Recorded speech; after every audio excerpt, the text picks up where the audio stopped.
Hey Lisa, how you doing? Let's go ahead and take a look at your work. Good job describing your intent behind the three logos. I really appreciate that. That tells me a lot about your conceptual development and how you're approaching design and branding in general. So thank you. Um, so let's take a look at the logos. Okay, I think this is the most effective so far of the three. But I want to talk about this a little bit.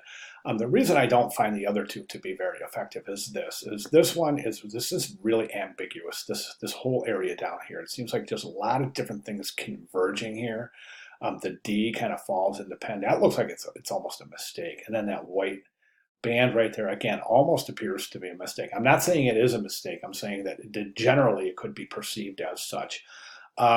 Another big question that I have that I would anticipate potential hiring professionals and or clients or creative directors, etc., while looking at your branding is what is the significance of the background shape? So in other words, you mentioned owl wings. So what do owl wings have to do um, with graphic design? More specifically, what do owl wings have to do with Lisa Imber, the graphic designer? Do you see what I'm saying? Seemingly, there's no connection, so it seems like a random thought. And you know by now, and I think one of the underlying rules of all of graphic design is don't make random choices. Make sure all of your choices have very, very specific meaning and intent behind them. This one I don't consider to be successful. And again, I just want to reiterate, my comments are not meant to be discouraging. My comments are meant to be nurturing. So please don't take my comments as being discouraging. I do not. That is not my intent whatsoever. But I don't think this is effective. A couple of reasons. This is such a difficult. It's so difficult to read this, especially the font itself is difficult. Because for example, I looks like a one. So this will almost look like one MBER, right? And then the transparency with the pen showing through, it really is extremely difficult.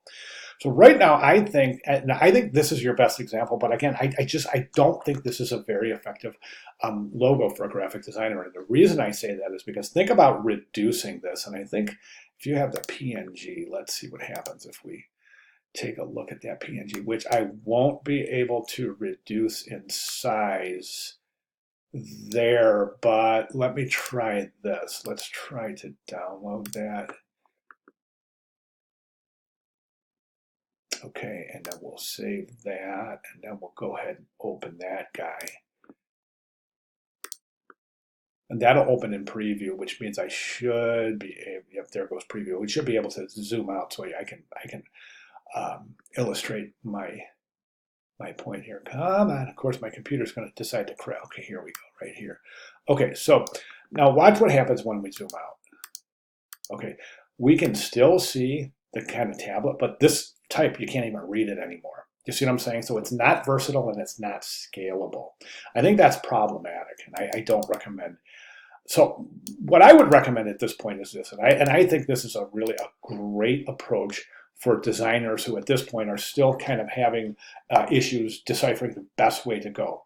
My recommendation is to design a monogram. A monogram can be very creative, and it would be your initials for your name, L.I., Lisa Imber. Think about go ahead and get on the web and just take some tutorials on designing monograms or do some visual research, effective monograms, and start getting some ideas of how you can creatively combine the letters L for Lisa and I for Imber. So watch my cursor. So you have a monogram, right? Then next to it, Lisa Imber. Use your full name when branding. I highly recommend you use your full name. So you have your monogram, Lisa Imber, graphic design. I would not say graphic designer, or I wouldn't say graphic designs. I would just keep it singular at graphic design. So again, watch my cursor. So here's your monogram. Then here's Lisa Imber, graphic design. Or another option would be to place the monogram above, monogram, Lisa Imber, graphic design. So think about that. I'm not saying feel free to use any one of these logos that you feel has the most potential. That's perfectly fine. You're not required, or I'm recommending a monogram in addition to your name and your discipline.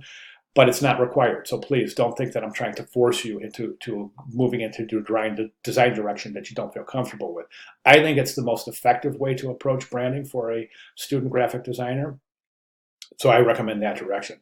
Now, if you have any questions or if you want to continue working on your logo and repost it here, I'll be glad to provide another full, robust critique.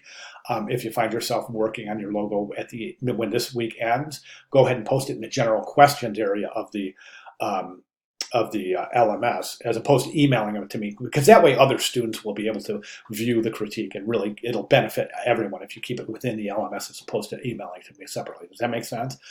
Okay, and again, first and foremost, Lisa, I do not want to sound discouraging. I want to be nurturing, not discouraging. So please, if you have any questions, comments, or concerns, or if I can clarify anything I've said in the last 5-6 minutes or so, please let me know. I'll be more than glad to do so. So consider my recommendations, and as I said, please feel free to move forward in the direction that you find has the most potential. But at the very least, consider my recommendations and let me know your thoughts. All right? Fantastic. Thanks so much for sharing, Lisa.